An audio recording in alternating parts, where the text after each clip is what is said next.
नमस्कार साथियों, मैं भानुप्रिया वैष्णव GLCIS में आप सभी का हार्दिक स्वागत अभिनंदन करती हूं। और जैसा कि आप सभी जानते हैं, सारथी बैच में हम लोग कुछ लेक्चर सीरीज हमने लॉन्च की है, जिसमें हम लोग मानक शब्दावली, अनुवाद, प्रारूप लेखन, गणित और निबंध लेखन, इन सभी चीज़ों को कवर कर रहे हैं। तो इसी श्रृंखला में आज हम फिर से कुछ अनुवाद और पारिभाषिक शब्दावली से संबंधित कुछ नए प्रश्न देखेंगे। देखिए, इसमें कैंपेन यानी कि होता है अभियान। कैंपेन मतलब अभियान। द स्वच्छ भारत अभियान is the most significant cleanliness campaign. अब ये इंग्लिश में है, इसका हिंदी अनुवाद भी हमने लिखा है, ताकि जब आप पेपर 5 में अनुवाद वाले सेक्शन में जाएं तो अगर आप इसको रेगुलर अगर देखेंगे और प्रैक्टिस करेंगे तो वहाँ आपको प्रॉब्लम ना आए। तो इसका देखिए, स्वच्छ भारत अभियान को हमने ऐसा ही लिख दिया, स्वच्छ भारत अभियान इज द मोस्ट सिग्निफिकेंट यानी कि सबसे महत्वपूर्ण, क्लीनलीनेस कैंपेन यानी कि स्वच्छता अभियान। और यहाँ पर क्या है, इज जहाँ पर भी आ जाए मतलब वो क्या है, वो वाक्य है प्रेजेंट टेंस में। प्रेजेंट टेंस यानी कि वर्तमान काल में है, तो हमने यहाँ पर वाक्य में लगा दिया है। तो ये वाक्य का अनुवाद हो जाएगा, स्वच्छ भारत अभियान सबसे महत्वपूर्ण स्वच्छता अभियान है। इसी प्रकार से अगर पारिभाषिक शब्दावली देखें तो कैडर को हिंदी में कहते हैं संवर्ग। यहाँ से हमारी पारिभाषिक शब्दावली कवर हुई है। और नीचे अगर हम अनुवाद वाले पोर्शन में देखें तो the proposal for the restructuring of cadre is under construction. Proposal को क्या कहेंगे, प्रस्ताव। रीस्ट्रक्चरिंग को कहेंगे पुनर्गठन।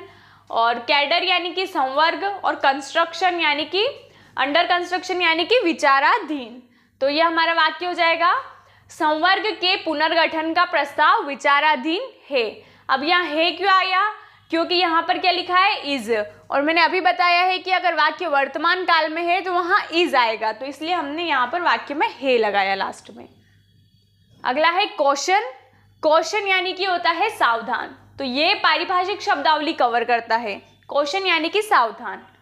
Question is the parent of safety. Question यानी कि सावधानी, सेफ्टी यानी कि सुरक्षा, और पेरेंट यानी कि जननी। सावधानी सुरक्षा की जननी है। और जैसे कि मैंने यहाँ इज लिखा है, इज यानी कि वर्तमान काल, तो वाक्य को हमने वर्तमान काल में ही रहने दिया।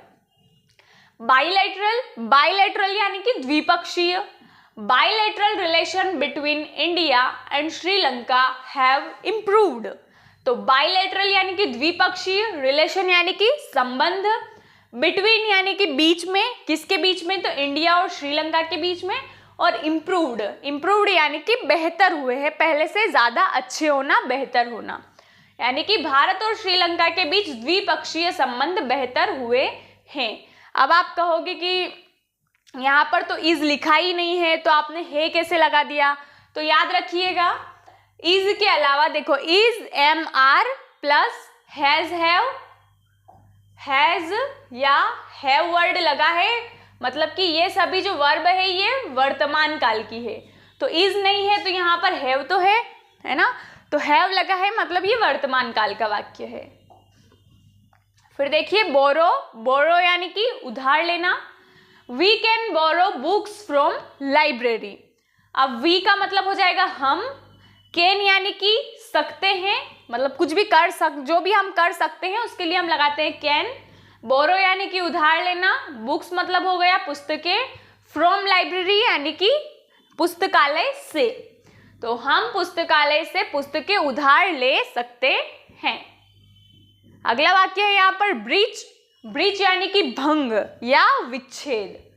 Breach of security at the airport, यानी कि सिक्योरिटी यानी सुरक्षा, एयरपोर्ट यानी कि हवाई अड्डा। हवाई अड्डे पर सुरक्षा का उल्लंघन। अब यहाँ हुआ है ऐसा वगैरह नहीं आएगा, क्योंकि वाक्य में कोई हेल्पिंग वर्ब नहीं लिखी है, इज है, मार तो हम है, था, थी, ऐसा कुछ लगा है। सीधा से लिखा है breach of security at the airport, तो हवाई अड्डे पर सुरक्षा का उल्लंघन। इसी तरह से हम लोग जो है निबंध, प्रारूप लेखन और बहुत सारी चीज़ें इसमें कवर कर रहे हैं। कैटलॉग यानी कि सूची पत्र। Catalogue is attached with this proposal. Attached यानी कि संलग्न, प्रपोजल यानी कि प्रस्ताव, तो इस प्रस्ताव के साथ सूची पत्र संलग्न हैं।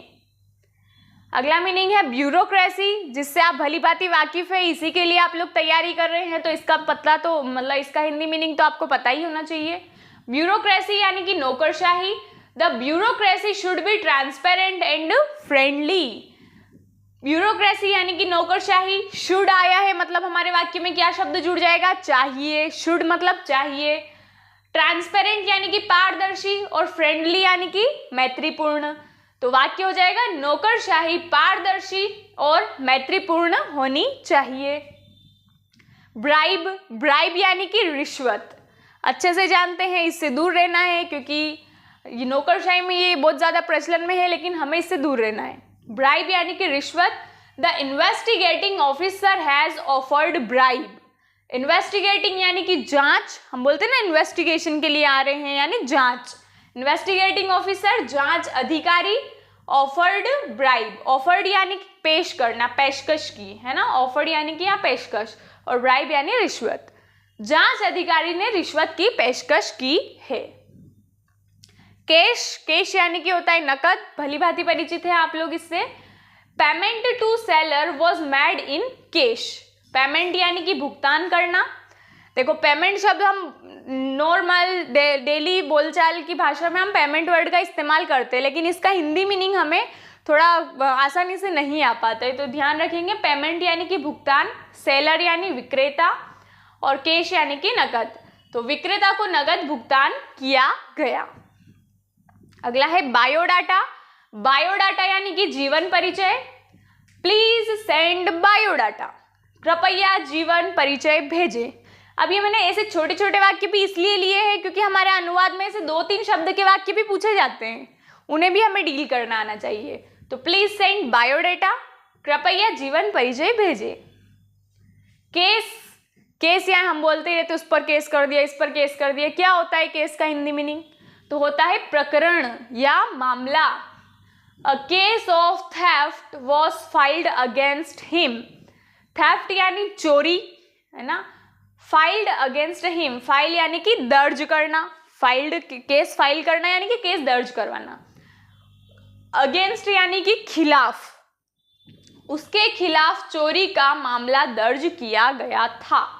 था क्यों आया, है क्यों नहीं आया, क्योंकि यहाँ पर इज नहीं है, यहाँ पर क्या लिखा है वॉज, वॉज लिखा है, मतलब वाक्य हमारा जाएगा भूतकाल में, इसलिए हमने यहाँ पर लगाया था।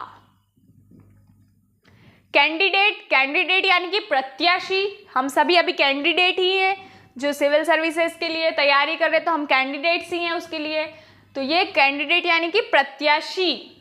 The candidates must reach by 9 AM for interview, जैसा कि अभी इंटरव्यू चल ही रहे हैं, बहुत सारे हो सकता है ऐसे लोग भी देख रहे हो जो इंटरव्यू दे रहे हो, तो the candidates must reach by 9 AM for interview, प्रत्याशियों को साक्षात्कार के लिए 9 बजे तक पहुंचना होगा। रीच यानी कि पहुंचना और इंटरव्यू यानी कि साक्षात्कार।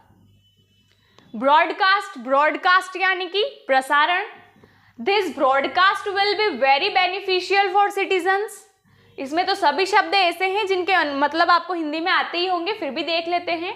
ब्रॉडकास्ट यानी कि प्रसारण, दिस यानी कि यह, बेनिफिशियल यानी कि लाभदायक, सिटीजन्स यानी कि नागरिक, और फॉर का मतलब होता है के लिए। और यहाँ देखो यहाँ पर क्या लिखा है विल, विल लिखा है, मतलब वाक्य होगा हमारा फ्यूचर टेंस, यानी कि भविष्य काल में हम इस वाक्य को अरेंज करेंगे। तो देखिए यह प्रसारण नागरिकों के लिए बहुत लाभदायक होगा, होगा यानी कि ये हमने वाक्य को किया फ्यूचर टेंस में। अगर वॉज होता है तो हम वाक्य को भूतकाल में ले जाते हैं, और इज एम आर होता है तो वाक्य को हम वर्तमान काल में रखते हैं। ब्लॉकेज, ब्लॉकेज यानी कि नाकाबंदी। Police has blockage on highway, police ने हाईवे पर नाकाबंदी कर दी है। या सभी के मीनिंग आपको पता ही है, बस ये ध्यान रखना, ब्लॉकेज यानी कि नाकाबंदी करना। कैंपस, कैंपस, कैंपस यानी परिसर, सभी कॉलेज में, सभी कॉलेज करके आए हैं तो सभी को कैंपस का मतलब पता ही होगा।